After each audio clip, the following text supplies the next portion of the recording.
Hello साथियों, जय हिंद, राधे राधे, जय श्री कृष्णा। जैसा कि मेरे प्यारे साथियों आप लोगों को पता है कि हम लोग क्लास 12 केमिस्ट्री के इंपॉर्टेंट न्यूमेरिकल्स की सीरीज को पढ़ रहे हैं, ठीक है ना। और ये है इस सीरीज का लेक्चर नंबर 5। इससे पहले हम लोग 4 लेक्चर में 20 न्यूमेरिकल को कवर कर चुके हैं जो आपके बोर्ड एग्जाम में हर बार पूछे जाते हैं, ठीक है ना। तो इस सीरीज के अंतर्गत आपको मैं टोटल 50 क्वेश्चन करवाने वाला हूं, ठीक है ना। मैंने 50 न्यूमेरिकल आपको करवाने हैं। अगर आपने ये 50 न्यूमेरिकल कर लिए मतलब आपके 15 नंबर तैयार हो गए, ठीक है ना। ये बात आप अच्छे तरीके से समझ लीजिए कि 15 नंबर आपके अच्छे से कवर हो जाएंगे, ठीक है ना। तो अगर अभी तक आप लोगों ने पिछले लेक्चर नहीं देखे तो चैनल पर जाइए, प्लेलिस्ट में आपको चीजें आपको दिख जाएंगी, ठीक है ना। और आसानी से वो लेक्चर देख करके चीजें सीख सकते हैं। फिलहाल आज का जो क्वेश्चन है, पहला क्वेश्चन है, वो ये लिख रखा है, कह रहा है निम्नलिखित के सेल के ईएमएफ की गणना ज्ञात करनी है, ठीक है। यानी कि आपको जो मान निकालना है वो किसका निकालना है, ईएमएफ यानी विद्युत वाहक बल, यानी ई नॉट सेल, ठीक कर रखे मान, ठीक है ना। और उसके बाद में जबकि आपको ऐसे कुछ मान दिए गए हैं, इनकी सांद्रता 1 मोलर है, ठीक है। कोई दिक्कत नहीं, जब भी आपको ऐसा कुछ क्वेश्चन देखने को मिल जाया करे तो सबसे पहली चीज आपको ये बात ध्यान रखनी है कि आपको 2 रिएक्शन बनानी आनी चाहिए, ठीक है ना। बोले कौन कौन सी 2 रिएक्शन आनी चाहिए, तो सबसे पहले आप एक बात याद रखेंगे, आप बोलेंगे भैया ऑक्सीडेशन यानी ऑक्सीकरण, ठीक है ना। ऑक्सीडेशन रिएक्शन यानी ऑक्सीकरण अभिक्रिया। तो बोलो भैया ये ऑक्सीकरण अभिक्रिया किसके साथ में होती है, तो तुम बोलोगे भैया कि एनोड की छड़ के साथ होती है। किसके साथ होती है, एनोड की छड़ के साथ में होती है। चीजें क्लियर हो गई। आगे देखो, अब हमें क्या करना है, तो कुछ नहीं, अब एक चीज ध्यान रखो, एनोड किसे कहते हैं, सबसे जरूरी चीज ये है, ठीक है। अब एनोड पहचानने के लिए आपको क्वेश्चन में एक चीज समझनी पड़ेगी, और वो ये समझना पड़ेगा कि आपने देखना है कि आपको क्वेश्चन में दिया क्या गया है, यानी कि सॉलिड दिया गया है या आयन दिया गया है। तो आप देखो यहाँ पर ये चीज पहले सॉलिड दी गई, फिर क्या दी गई, आयन। तो बस यही समझ लिया करो कि जो चीज आपको सॉलिड से आयन की तरफ लिखी मिल जाए तो समझ जाया करो कि वो क्या होगा, हमारा एनोड होगा। उसके साथ हमें क्या करानी, ऑक्सीकरण अभिक्रिया करा देनी है, ठीक है ना। अब ये ऑक्सीकरण अभिक्रिया होगी कैसे, तो कुछ नहीं, बहुत आसान सी चीज है। जिंक देखो ध्यान से, पहले आपको किस रूप में दिख रहा होगा, सॉलिड के रूप में, ठीक है ना। फिर उसने कितने 2 इलेक्ट्रॉन दान कर दिए। 2 इलेक्ट्रॉन जब ये दान कर देगा तो जिंक कैसा हो जाएगा, एक्वस फॉर्म में चेंज हो जाएगा, प्लस का 2 चार्ज आ जाएगा। कब, जब वो 2 इलेक्ट्रॉन दान कर लेगा, ठीक है। अब बोले भैया हाँ एक चीज तो पल्ले पड़ गई, अब दूसरी चीज को समझो यहीं पर। और दूसरी चीज में आपको ये बात याद रखनी है कि अब आप बोलोगे कि भैया हमें यहाँ पर दूसरी रिएक्शन बनानी है, रिडक्शन, ठीक है ना। रिडक्शन का मतलब होता है अपचयन, है ना। तो अब आप यहाँ पर क्या करेंगे, रिडक्शन की अभिक्रिया बनाएंगे, ठीक है। बोले रिडक्शन रिएक्शन क्या होती है, तो बोलो कुछ नहीं, हमें पहचान करना है कि किस छड़ के साथ में रिडक्शन रिएक्शन होनी चाहिए। तो आप बोलोगे कि भैया इसमें जो है ना, ये कैथोड की छड़ में होती है। किसकी छड़ में होगी, बोले कैथोड की छड़ में होगी, ठीक है। अब कैथोड कैसे पहचानोगे, तो आपको ये भी समझना पड़ेगा कि कैथोड पहचानने के लिए कोई चीज आपको पहले आयन के रूप में मिलेगी और फिर वो क्या हो जाएगी, सॉलिड हो जाएगी, ठीक। तो आपको ध्यान देना है इस वाले क्वेश्चन की तरफ। इधर देखो ध्यान से, ये कॉपर है, फिर कॉपर का मतलब आयन वाला फॉर्म है, फिर सॉलिड वाला फॉर्म है। इसका मतलब यही क्या है, हमारी कैथोड है, ठीक। अब इसके साथ ये रिएक्शन बना दो, तो आपने देखा कि भैया जो कॉपर है उसने 2 पहले वो किस रूप में था, बोलोगे भैया एक्वस के रूप में था, यानी जलीय विलयन में था। उसने 2 इलेक्ट्रॉन क्या कर लिए, ग्रहण कर लिए। जैसे ही वो 2 इलेक्ट्रॉन ये दान किए हुए ग्रहण करता है तो कॉपर जो है वो तुरंत किस में चेंज हो जाता है, बोले भैया सॉलिड में चेंज होता है, ठीक है। अब आपको ये दोनों रिएक्शन अच्छे से पढ़ने पड़ गए कि नहीं पड़ गए, बोले भैया समझ में आ गया। इतना सब करने के बाद में फिर आपको एक फॉर्मूला याद रखना है। वो फॉर्मूला क्या है, उस फॉर्मूले पे जरा ध्यान देना। तो फॉर्मूला होता है भैया ई नॉट सेल, मानक सेल विभव, है ना। इसी से ईएमएफ ज्ञात कर लेते हैं। चीजें क्लियर हो गई, बोले हाँ समझ में आ गया। उसके बाद क्या करना है, तो बोलोगे भैया कि हमें यहाँ पर फॉर्मूला लगाना होता है ये ई नॉट सेल बराबर ई नॉट कैथोड, ठीक है ना। ई नॉट कैथोड माइनस का ई नॉट एनोड, ये फॉर्मूला लगा देना होता है, ठीक। अब मान रख दो, क्वेश्चन में सबके मान आपको पहले से ही ऑलरेडी दिए गए, ठीक है ना, ये बात ध्यान रखना। अच्छा, इस फॉर्मूले की एक और खासियत होती है कि आपको इसमें सारे के सारे मान जो है ना वो रिडक्शन वाले रखने हैं भाई, ये ध्यान रखना। कौन से मान रखोगे, रिडक्शन वाले, ठीक है। रिडक्शन वाले मान का मतलब क्या है कि जो आयन से सॉलिड की तरफ लिखे गए हैं। तो पहले हम लोग कैथोड देखते, तो कैथोड किसको माने हो, तो बोले कॉपर वाले को माने भैया, ठीक है ना। तो कॉपर का मान ये रहा कि नहीं रहा, बोले हाँ। अब देखो कॉपर वाला मान पहले आयन में लिखा है फिर सॉलिड में लिखा, बोले हाँ। कॉपर का मान है वो आपको कितना दिया गया है, तो बोलोगे 0.34। तो यहाँ पर रख दो कितना, 0.34 माइनस लगाओ। अब एनोड, एनोड किसको माने हो, तो बोले जिंक को। तो जिंक वाला जो मान है, जिंक वाला जो मान है वो कितना दिया, माइनस का, ठीक है ना। तो यहाँ पे पहले माइनस का 0.76, ठीक। अब इसकी कैलकुलेशन कर लो थोड़ी सी आगे की तरफ, तो क्या देखोगे भैया 0.34 और ये माइनस माइनस क्या हो जाएगा प्लस 0.76 जोड़ दो सभी को, तो ये मान बन जाएगा आपका किस चीज का, ई नॉट सेल का, यानी कि विद्युत वाहक बल का। तो क्या मिलेगा भैया 6 और 4 कितना हो जाएगा आपका 10, तो 10 का हो गया 0, 7 3 10 और एक हासिल का 11। ठीक, अभी 2 अंक के बाद दशमलव लगाओगे तो 101 वोल्ट ये मान आपका निकल करके आएगा। ठीक है ना भाई, अब ये आंसर हो गया आपका। ऐसे बनाने होते क्वेश्चन, ठीक है ना, बहुत टफ नहीं है चीजें, आसान तरीके से आप सीख सकते हो, बशर्ते आपको कुछ चीजें याद रखनी पड़ेंगी। ठीक है ना, फटाफट से स्क्रीनशॉट ले लो, फिर नेक्स्ट क्वेश्चन बना लेते हैं।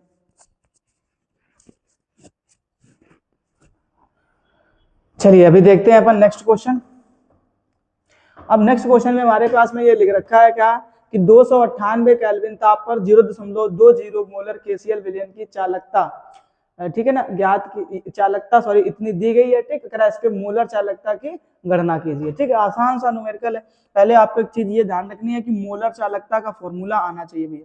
सबसे पहले आपको क्या आना चाहिए, मोलर चालकता का फॉर्मूला आना चाहिए। बोले मोलर चालकता का फॉर्मूला क्या होता है, तो आप ध्यान से देखो इधर पे, तो लिखते हैं हम लोग लैम्डा एम। ठीक है ना, लैम्डा एम बराबर, ध्यान रखना है क्या होता है, तो बोलोगे भैया कापा इंटू 1000 बटे कैपिटल एम। ठीक, ये है आपके पास में क्या फॉर्मूला। ठीक, ये फॉर्मूला है भैया, पहले इस फॉर्मूले को जल्दी से याद कर लो। ठीक है ना, अब इस फॉर्मूले को याद करने के बाद अब आपको एक छोटी सी चीज और ध्यान रखनी है विशेष रूप से, कि यहाँ पे जो ये आपको कैपिटल एम दिख रहा है ना, ये कैपिटल एम जो है ये होती है मोलरता, यानी कि सांद्रता। ठीक, ये क्या होती है, मोलरता होती है। इस तरीके से चीजें याद रख लोगे, बोले भैया ठीक है समझ में आ गई कहानी अभी हमको, है ना। अब क्या करना है, जरा समझने की कोशिश करो ध्यान से। ठीक है, अब आपको एक काम करना है कि जो दिया हुआ मान है उसको देखना है। तो सबसे पहले आपको दिया गया है 298 केल्विन। ऐसे इस देखो फॉर्मूले में टेम्परेचर का तो कोई मतलब नहीं है, तो लिखना भी नहीं है, लेकिन आपको किसका मान दिया गया 0.20। ठीक, ये एक मान दिया गया आपको 0.20। अब यहाँ पे देखो कैपिटल एम बना दिया, मतलब यही मोलरता है। ठीक है ना, यही तो क्या है मोलरता, इसी के तो समझना आपको कह रहा विलयन की चालकता। अब ध्यान रखना चालकता किसको कहते हैं अभी हम बताते हैं। तो लिया गया मान 0.0248, 0.0248। ठीक है ना, मात्रक है सीमेंस सेंटीमीटर इनवर्स। ठीक है, सीमेंस सेंटीमीटर इनवर्स। ओके, ये दिया गया, पूछा गया है मोलर चालकता की क्या करनी है, आपको गणना करनी है। कुछ नहीं, बड़ी आसान सी चीजें हैं। ये मान जो है ना ये मोलरता का ही होगा, क्योंकि यहाँ कैपिटल एम दिया गया। ठीक, ये ध्यान रखना, ये जो मान है ये कापा का, किसका मान है, कापा का है। ठीक है, और आपसे जो पूछा गया है वो पूछा गया है लैम्डा एम का मान। किसका मान पूछा गया है, लैम्डा एम का मान, यानी मोलर चालकता पूछी गई है। ठीक, अब फॉर्मूला आपका मैंने पहले ही लिख रखा है। अब यहाँ पर क्या करो, लैम्डा एम बराबर कापा का मान रख दो, कितना 0.0248। ठीक है ना, और मल्टीप्लाई करा दो कितने से, 1000 से, बटे नीचे आ जाओ। नीचे क्या रखना है तुम्हें, तो कह रहा है कि एम का मान कितना है, तो बोले 0.20। ठीक, अब मैंने कहा भैया पॉइंट हटा लो, ये वाला पॉइंट हटाओगे भाई आपको दिख रहा होगा कितने जीरो नीचे बढ़ाने पड़ेंगे, बोले 4। मैंने कहा ये वाला पॉइंट हटा दो, ऊपर कितना जीरो बनाना पड़ेगा, बोले 2। ठीक है, एक सेकंड, क्या ही लिख रहा है भाई, सही से लिखो, है ना। तो क्या कर दो आप 2 जीरो बढ़ा दो, इसी में बढ़ा दे रहे अपन। ठीक है ना, ऐसे कहानी समझ में आ गई, बोले हाँ भैया पल्ले पड़ गया। अभी क्या करना है, काटो जरा ध्यान से, जितने जीरो दिख रहे उतने निपटा सकते हो तुम। तो 1 2 3 4 और ये 5, इधर देखो 1 2 3 4 और ये 5। ओके, कट गया। अब 2 से इसको निपटा दो, तो हमने कहा भैया 2 से निपटा दो इसको। तो 2 से निपटाने के लिए आप क्या करोगे, इधर देखो 2 से काटोगे, तो हमने कहा 2 एकम 2, 2 दूनी 4 और 2 चौको 8। ठीक, यानी कितना निकल कर आएगा, बोले भैया तो तुम्हें लैम्डा एम जो मोलर चालकता का मान है वो कितना निकल कर आ जाएगा, 124 निकल कर आएगा। ठीक है ना, कितना निकल कर आएगा, 124 निकल करके आएगा। बात समझ में आया कि नहीं आया। ठीक है ना, बहुत आसान सी कहानी होती है, बात आपको ध्यान रखना। ठीक, मात्रक क्या होता है, तो आप ध्यान रखोगे ohm inverse centimetre square mole inverse. ठीक है ना, ये मात्रा याद कर लेना, ओम इनवर्स सेंटीमीटर स्क्वायर और मोल इनवर्स। ठीक, मेरे ख्याल से चीजें भैया आपको समझ में अच्छे से आ गई होंगी। ठीक, अगर कोई डाउट रह जाता है तो कमेंट बॉक्स में आप हमको बता सकते हैं। ठीक है ना भाई, अभी जल्दी से इसका भी स्क्रीनशॉट ले लो, फिर हम लोग नेक्स्ट क्वेश्चन की तरफ चलते हैं और उस क्वेश्चन को भी समझने की कोशिश करते हैं। ठीक है ना, चलिए भाई अभी चलते हैं नेक्स्ट क्वेश्चन की तरफ। और नेक्स्ट क्वेश्चन हमारा जो दिया गया है वो कुछ इस तरीके से दिया गया, कह रहा है डैनियल सेल के लिए मानक इलेक्ट्रोड विभव इतना है, निम्नलिखित अभिक्रिया के लिए मानक गिब्स ऊर्जा की गणना कीजिए, ठीक है ना। अच्छा, अभिक्रिया ही गायब कर दी है, फिर कह रहा है कि जो डेनियल सेल है उसकी अभिक्रिया अपने मन से लिखो, और फिर उसके बाद देखो ध्यान से 5 नंबर का क्वेश्चन है, क्योंकि इसमें कुछ दिया ही नहीं जाता, बहुत कुछ आपसे पूछा जाता है भाई, ठीक है, ये ध्यान रखना। तो जब दिया नहीं गया है तो कैसे बनाएंगे, बहुत आसान काम है, जरा ध्यान से देखो इधर पे। सबसे पहले मेरे भाई आपको ये बात याद रखनी पड़ेगी कि डेनियल सेल, ठीक है ना, क्या याद रखना पड़ेगा, सबसे जरूरी जो काम है वो यही है भैया कि आपको डेनियल सेल याद रखना पड़ेगा, ठीक है ना। तो बोले डेनियल सेल का याद रखने, उसमें क्या याद रखना है, बोले भैया कुछ दिक्कत नहीं, मैं बता रहा हूँ, उस चीज को याद रखो, डेनियल सेल, ठीक। तो डेनियल सेल की जो रिएक्शन होती है ना, सबसे पहला काम वही होता है कि वो डेनियल सेल की आपको रिएक्शन आनी चाहिए। बोले क्या रिएक्शन थी डेनियल सेल की, ठीक है, तो मैंने कहा अभी मैं आपको बता रहा हूँ, ध्यान रखेंगे आप। डेनियल सेल की रिएक्शन के लिए आपको क्या बताना है, तो सबसे पहले आप ध्यान रखेंगे उसमें आपको एक जिंक दिखता है, जिंक की छड़ लेनी होती है, वो सॉलिड रूप में होती है। फिर आप देखोगे कि वही जिंक की छड़ जो है ना 2 इलेक्ट्रॉन को दान करके किस में चेंज हो जाती है, एक्वस फॉर्म में चेंज हो जाती है, ठीक। फिर आपको ऐसे सॉल्ट ब्रिज बना लेना है। फिर आपको क्या लेनी है, वो कॉपर लेना है। कॉपर पहले आपको किस में दिखेगा, बोलोगे भैया एक्वस के फॉर्म में दिखेगा। कॉपर आपको कैसे दिखेगा, एक्वस के फॉर्म में दिखेगा।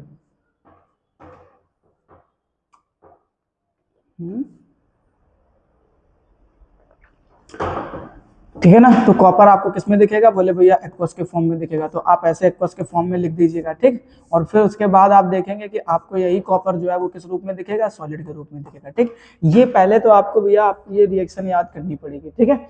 अब जब ये रिएक्शन याद कर लेना, तो मैंने आपको बताया कि इसमें 2 तरीके की रिएक्शन और बनानी पड़ती है, जिसमें हमने कहा सबसे पहले आपसे कि भैया आप ऑक्सीडेशन की अभिक्रिया बना लो, क्या बना लो, ऑक्सीडेशन करा दो, ठीक। तो सबको पता होना चाहिए ये जरूरी चीज कि ऑक्सीडेशन किस छड़ में होता है, तो बोलोगे भैया एनोड की छड़ में ऑक्सीडेशन होता है। तो एनोड किसको कहते हो, तो जो पहले सॉलिड में लिख रखा हो बाद में आयन में बदल गया हो। तो देखो ध्यान से, जिंक पहले किस रूप में लिख रखा है, बोले भैया सॉलिड के रूप में। अब इसने यहाँ पर आकर के 2 इलेक्ट्रॉन जैसे ही दान कर दिए, ये चेंज हो गया किस रूप में, एक्वस के रूप में, ठीक है। ऐसे ध्यान रखना अच्छे से। अब दूसरी रिएक्शन आपको क्या बनानी है, तो बोलोगे भैया रिडक्शन की बनानी है। किसकी बनानी है, रिडक्शन बनानी है, ठीक है ना। अब रिडक्शन की रिएक्शन बनाने के लिए बोलोगे भैया क्या करना है, कुछ नहीं है। अब रिडक्शन की रिएक्शन किसके साथ होती है, तो जवाब आएगा भैया कैथोड के साथ में। किसके साथ में होती है, बोले कैथोड के साथ में होती है। चीजें क्लियर हुई कि नहीं हुई, बोले बना के दिखा दो। कैथोड किसको बोलते हो, तो जो पहले आपका किसमें लिखा हो, आयन में, बाद में क्या बन गया हो, सॉलिड, ठीक। अब इधर ध्यान से देखना, तो कॉपर जो था ना वो पहले आपका कैसा था, एक्वस के फॉर्म में था। किस रूप में था भाई, एक्वस के रूप में, ठीक। उसने जैसे ही ये 2 इलेक्ट्रॉन ग्रहण कर लिए, उसने क्या बना लिया, कॉपर का सॉलिड बना दिया, ठीक है। इतनी सी कहानी सबको पल्ले पड़ गई, बोले हाँ भैया इसमें तो हमें कोई तकलीफ नहीं है, ये चीज तो हमें पूरी की पूरी अच्छे से समझ में आ गई, ठीक। अभी क्या करना है, अब जरा ध्यान से देखो कि तुम्हें क्या करना है, गिब्स ऊर्जा का मान निकालना, मानक गिब्स ऊर्जा का मान निकालना भैया। अब मानक गिब्स ऊर्जा का फॉर्मूला भी तो याद होना चाहिए, तो क्या बोलोगे भैया, delta R G not. Not क्यों लगाया, क्योंकि मानक की पूछी गई है, ठीक। फॉर्मूला होता है माइनस का एन इंटू में एफ, ठीक है ना, इंटू में ई नॉट सेल, ठीक। ये बात ध्यान रखना, क्या होता है, ई नॉट सेल। ये फॉर्मूला दिख रहा नहीं दिख रहा भाई आपको, ठीक है। इस फॉर्मूले को पहले अच्छे से क्लियर करो भाई, क्योंकि इस फॉर्मूले के बिना कुछ भी नहीं होने वाला, ये बात आप समझ लो, ठीक है। क्योंकि ये फॉर्मूला जब तक आप याद नहीं करोगे तब तक आप गिब्स ऊर्जा नहीं निकाल पाओगे, ठीक है ना। अब इस फॉर्मूले में आपको जरूरत किस चीज की, एन की, एफ की और ई नॉट सेल की, ठीक। तो मैं सबसे पहले आपको जानकारी के लिए बता दूं कि भैया जो एन का मान है वो होता है ग्रहण किए हुए इलेक्ट्रॉन की संख्या या दान किए हुए इलेक्ट्रॉन की संख्या। तो आपने कितने इलेक्ट्रॉन को दान करा है, तो बोलोगे भैया 2 इलेक्ट्रॉन को, ठीक है ना। तो एन का मान आपको कितना मिल गया, बोले भैया 2 मिल गया, ठीक है। उसके बाद आपको एक चीज याद रखनी, जो एफ है वो होता है फैराडे नियतांक। तो इसका मान आपको याद रखना होता है भैया 96,500। कितना होता है बेटा, 96,500 होता है। 2 चीजें क्लियर हो गई, बोले हाँ भैया। अब तीसरी चीज और एक क्लियर कर लो, ये लिखा ई नॉट सेल, इसको बोलते हैं भैया मानक सेल विभव। क्या बोलते हैं, मानक सेल विभव। तो ई नॉट सेल का मान आपको खुद क्वेश्चन में दिया गया है, मानक इलेक्ट्रोड विभव 1.1 वोल्ट भैया, ठीक है ना। अब जरा बताओ कि यहां तक की कहानी सभी को क्लियर हो गई, बोले हाँ। अब क्या करना है, बोले फॉर्मूला लगा देना है और आंसर निकाल देना है कैलकुलेशन करने के बाद में, ठीक। तो फॉर्मूला आपको बना दिया गया है क्या, डेल्टा आर जी नॉट बराबर माइनस का, भैया एन का मान कितना दिया गया, रखो फटाफट से। तो एन का मान बोले भैया 2 दिया गया। एफ का मान कितना होता है, बोले भैया 96 500 होता है, ठीक है ना। और उसके बाद में हमने कहा आपसे क्या, जो ई नॉट सेल का मान है वो कितना दिया गया, बोले 1.1 दिया गया। अभी कुछ मत करना, आपको यहाँ से पॉइंट हटाना है, एक जीरो नीचे बढ़ा देना है, और अब इस एक जीरो से ये एक जीरो निपटा देना है। 11 दूनी कितना हो जाएगा, बोले भैया 22 हो जाएगा, ठीक है ना। तो क्या मिलेगा आपको, बोले भैया डेल्टा आर जी नॉट बराबर माइनस का, ठीक है ना, 9650 मल्टीप्लाई 22, ठीक है। इस 22 का भैया क्या करा दो, मल्टीप्लाई करा दो, जो भी आंसर बनेगा वही आपका आंसर हो जाएगा। और लिखना किसमें है, जूल में, ठीक है ना।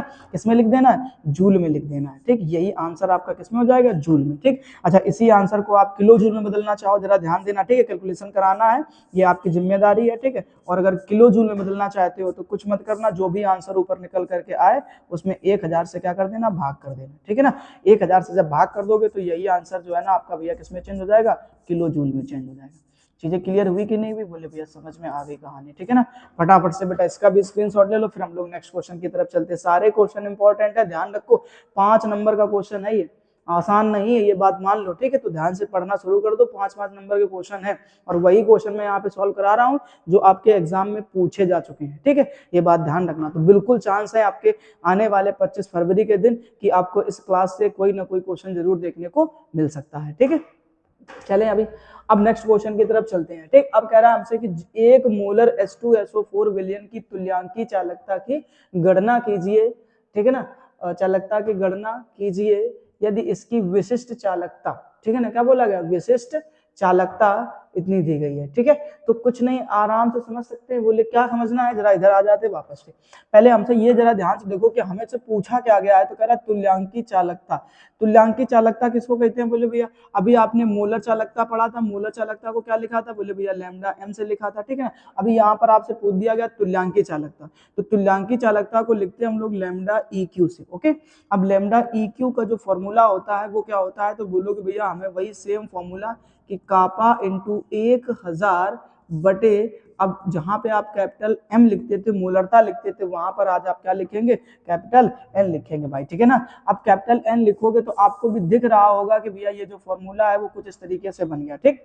अब इस फॉर्मूले में तुम्हें ध्यान से समझना पड़ेगा कि यहाँ पर जो ये N दिया गया है ना, ये N क्या है, तो N बराबर आप याद रख पाएंगे कि भैया N बराबर हमको याद रखना है नॉर्मलता, कि यहाँ पर जो ये N का मान है वो क्या है, नॉर्मलता है, ठीक है, ऐसे। और ये क्वेश्चन एक बहुत बेहतर क्वेश्चन बनेगा, ध्यान रखना, मॉडल पेपर में पूछा जा चुका है, 3 नंबर का क्वेश्चन है। बोले कैसे कैलकुलेट करना, कुछ नहीं, ध्यान से देखो, जो आपको मान दिया गया है वो किसका दिया गया है, तो कह रहा है अभी हम 0, ठीक है, मैं एक काम करता हूँ, पहले ऐसे लिखा करो, है ना। बोले 1 मोलर, कैपिटल M बना हो तुम समझ जाना, मोलर लिखा हुआ है, क्या मान है, तो बोले H2SO4 है वो, ठीक है।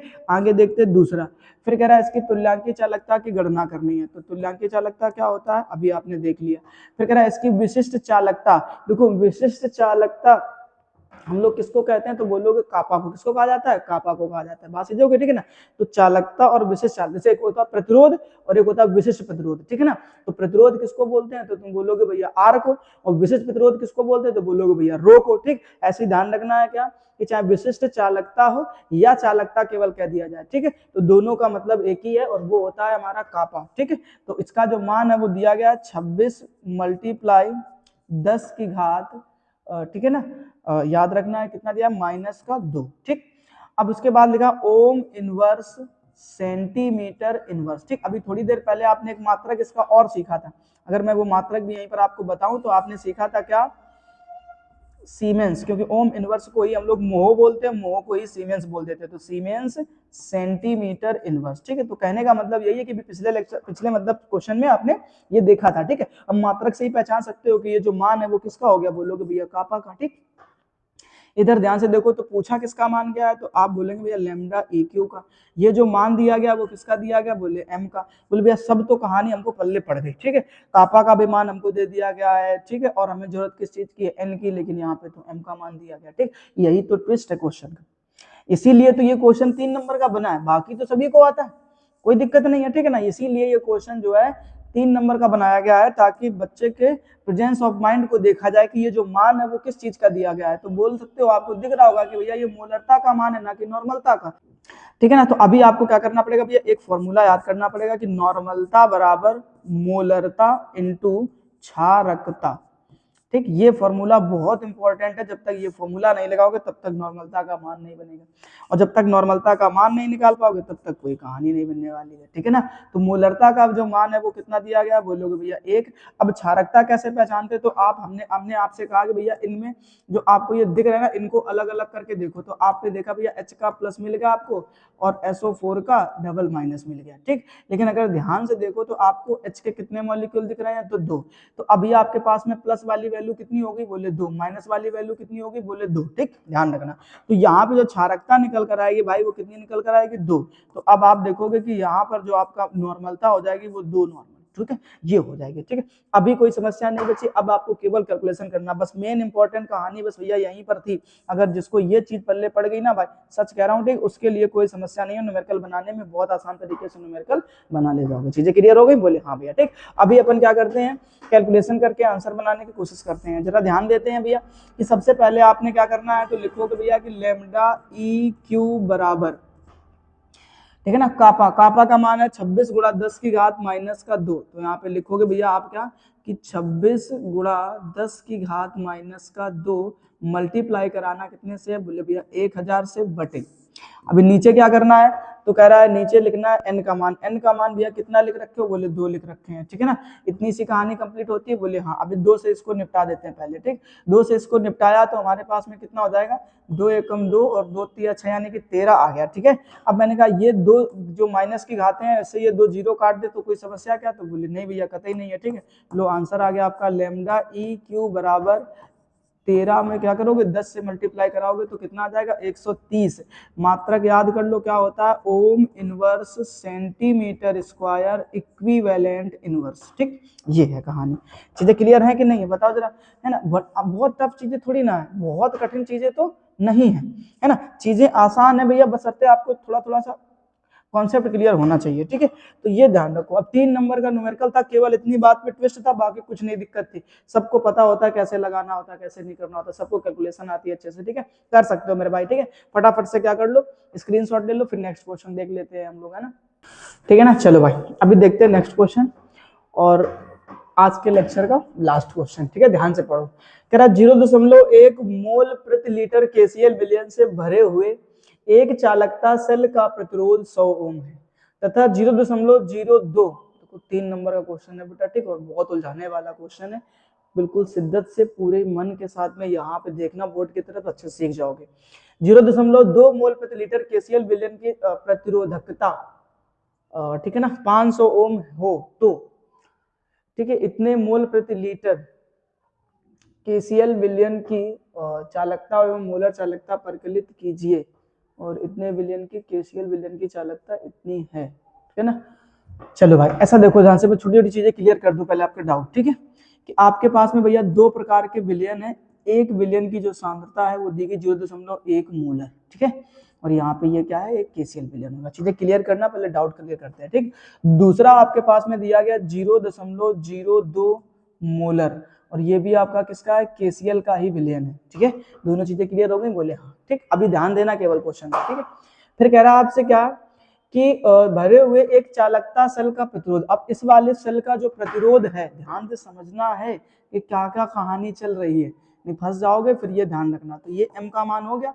अब इसके लिए प्रतिरोध, तो प्रतिरोध क्या होता है, बोले भैया R। इसका जो मान है वो इस वाले के लिए कितना दिया गया है, तो बोलोगे भैया 100 ओम दिया गया, ठीक है ना। अरे यार KCl, ठीक, इधर पे कितना लिख देना आपको, 100 ओम कर देना। चीजें क्लियर हो गई होंगी मेरे ख्याल से, तो आपको इतनी तो बातें दिक्कत नहीं दे रही होंगी, ठीक है।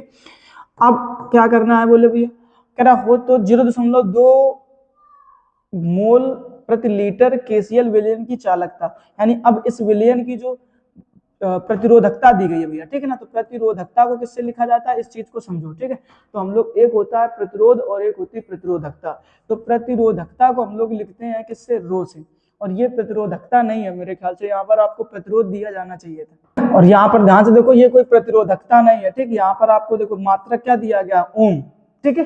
तो ओम किसका मात्रक होता है? प्रतिरोध का। तो ये रो का मान नहीं दिया गया भाई, ठीक है, ये किसका मान जाएगा? आर का, यानी आर बराबर आपको इस वाले के लिए कितना दिया गया? 500 ओम दिया गया। देखो इस वाले के लिए कितना दिया था? 100, इस वाले के लिए कितना दिया गया? 500, ठीक। तो 0.2 मोलर केसीएल विलयन की चालकता, यानी यहां से आपको जो मान निकालना है वो चालकता, चालकता बोले तो कापा का मान निकालना है, और मोलर चालकता, मोलर चालकता बोले तो लैम्डा एम का मान निकालना है, ठीक। ये है कहानी पूरी की पूरी, ठीक। फिर आगे क्या कह रहा है कि ज्ञात कीजिए 0.1 मोल प्रति लीटर केसीएल विलयन की चालकता। अब इसके लिए जो चालकता का मान दिया गया है, तो चालकता क्या होती है बोलोगे भैया? कापा। इसके लिए जो कापा का मान दिया गया वो 1.29, कितना दिया गया? 1.29 सीमेंस मीटर इनवर्स, ठीक, ये दिया गया। तो बोले कोई समस्या की बात नहीं है। दो आपके पास में ऐसे अलग अलग विलयन दिए गए।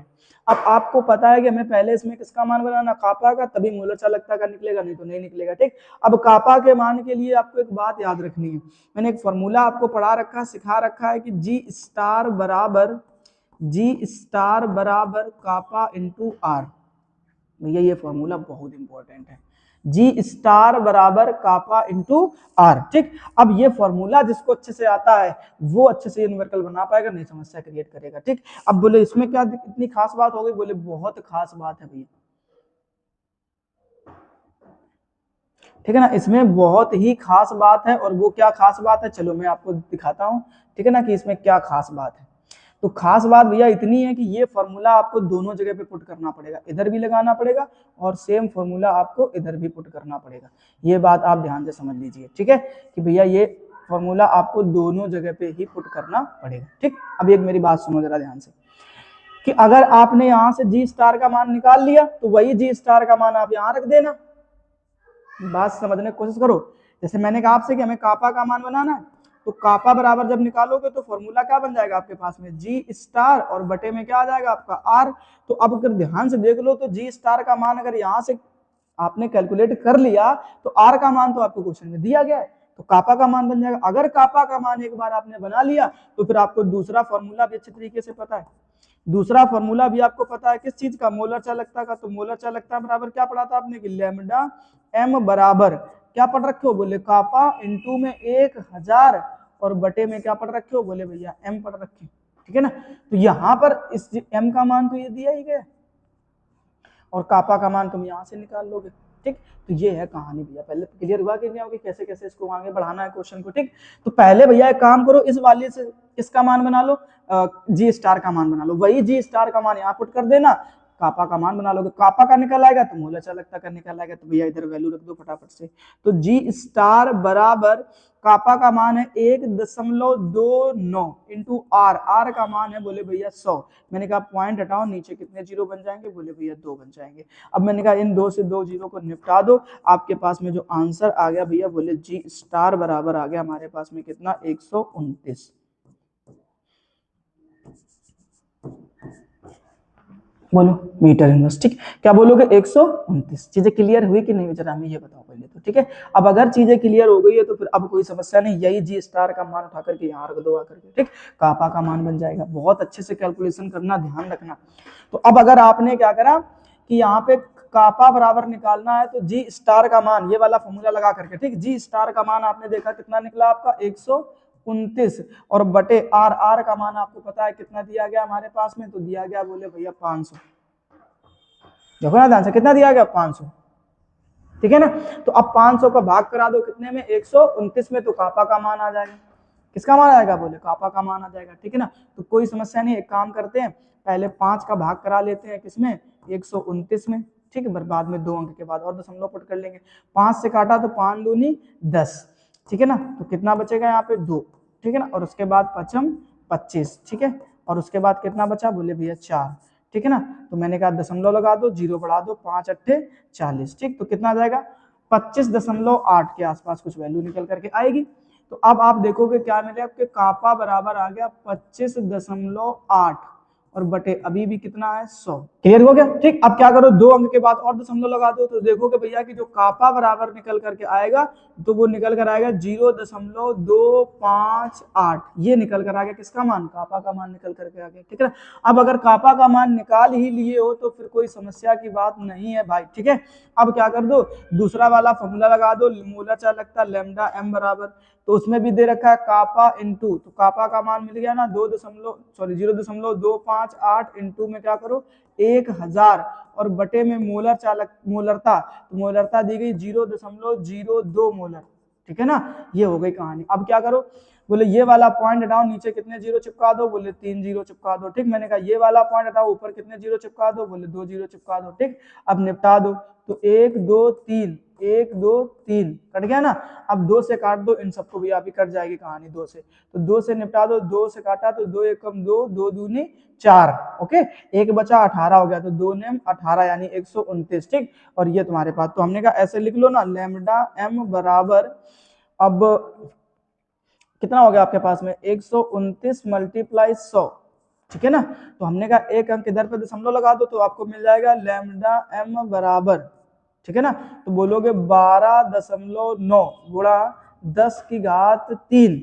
ठीक, और मोलर चालकता का मात्रक क्या होता है, ohm inverse centimetre square mole inverse, ये हो गई कहानी। ठीक है, थोड़ा न्यूमेरिकल भैया बड़ा था, चीजें अच्छे से क्लियर करनी थी कि क्या क्या करना है, पहले ये चीजें बहुत अच्छे से क्लियर कर लो, कैलकुलेशन करने के बाद आंसर दोनों के बन जाएंगे। ठीक है ना, तो पहला आंसर कापा का हमें ये मिला, लैम्डा एम का हमें ये मिला भैया। ठीक है ना, तो मेरे ख्याल से चीजें आपको अच्छे तरीके से समझ में आ गई होंगी। ठीक, तो जो आज के 5 इंपॉर्टेंट न्यूमेरिकल थे वो हो चुके हैं कवर। अब हम लोग नेक्स्ट लेक्चर में मिलेंगे इसके और 5 मोस्ट इंपॉर्टेंट क्वेश्चंस के साथ में। धीरे धीरे करके मैं टोटल आपको 50 क्वेश्चन यहाँ पर करवाने वाला हूँ। 50 क्वेश्चन जब आपने सॉल्व कर लिए तो समझ लेना आपके 15 नंबर अश्योर हो जाएंगे, फिर कोई दिक्कत नहीं होने वाली। ठीक है ना भाई, तो आज के लेक्चर में केवल इतना ही। जय हिंद, राधे राधे, जय श्री कृष्ण।